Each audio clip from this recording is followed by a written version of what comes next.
5 minutes. Thank you, Mr. Speaker. I rise to urge defeat of the previous question so that we can immediately consider my bill to ensure that those who risk their lives to protect all of us are afforded greater protections as well. I introduced Back the Blue Act of 2021 with Senator Cornyn in the Senate and two of my original co-sponsors in the House, Representatives Stivers and Johnson, during Police Week, because this bill is needed now more than ever. There have been more officers shot and killed in the last 4.5 months of 2021 than all of 2020 and all of 2019.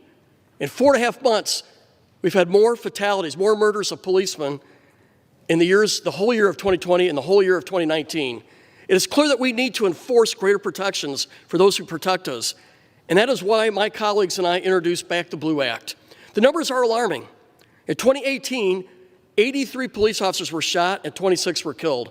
In 2019, 86 were shot, 18 were killed. And in 2020, 89 were shot and 18 killed. This year in 2021, as of April 30th, there have been 91 officers shot so far and 19 of them killed by gunfire. Our police are being targeted. We need to defend our law enforcement and public safety officers, and our bill does just that. Specifically, the Back the Blue Act creates new criminal provisions to protect federal law enforcement officers, U.S. judges, and federally funded public safety officers such as firefighters, chaplains, and members of a rescue squad or ambulance crew. The Back the Blue Act creates a new federal crime for killing, attempting to kill, or conspiring to kill a federal judge, federal law enforcement officer, or federally funded public safety officer. The offender would be subject to the death penalty and a mandatory minimum sentence of 30 years if death results. The offender would otherwise face a minimum sentence of 10 years. The bill creates a new federal crime for assaulting a federally funded law enforcement officer with escalating penalties to include mandatory minimums based on the extent of any injury and the use of a dangerous weapon. However, no prosecution can be commenced absent certification by the Attorney General that persecution is appropriate. And I want to respond to my friend who I respect from Colorado. I condemned the behavior and the riot that occurred on 6 January. Over 100 of our policemen were injured. This bill provides extra protections for Capitol Hill law enforcement. Those who injured our Capitol Police on 6 January would be under greater punishment or penalties if convicted. Our bill also creates a new federal crime for interstate flight from justice to avoid prosecution for killing, attempting to kill, or conspiring to kill a federal judge, federal law enforcement officer, or federally funded police safety officer.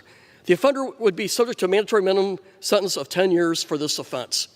Lastly, the Back the Blue Act creates a specific aggravating factor for the federal death penalty prosecutions. It expands self-defense and Second Amendment rights for law enforcement officers. It opens up grant funding to strengthen relationships between police and their communities. I want to thank our law enforcement personally. I was a victim of crime twice, and both times I was deployed when I was assigned to the Air Force. My house was robbed once when I was a captain deployed to Bahrain. And another time, someone assumed a false identity when I was a lieutenant colonel during the invasion of Iraq while I was flying combat operations. Thankfully, one of the times the police captured one of the perpetrators, arrested him, and he was charged for a crime. But I deployed to go to the battle. Every day, our police walk out their front door after kissing their spouse goodbye, wondering if they're going to encounter a violent criminal. We cannot thank our police officers enough. During Police Week, I urge my colleagues to support our first responders by immediately considering and supporting the Back the Blue Act. And with that, I yield back.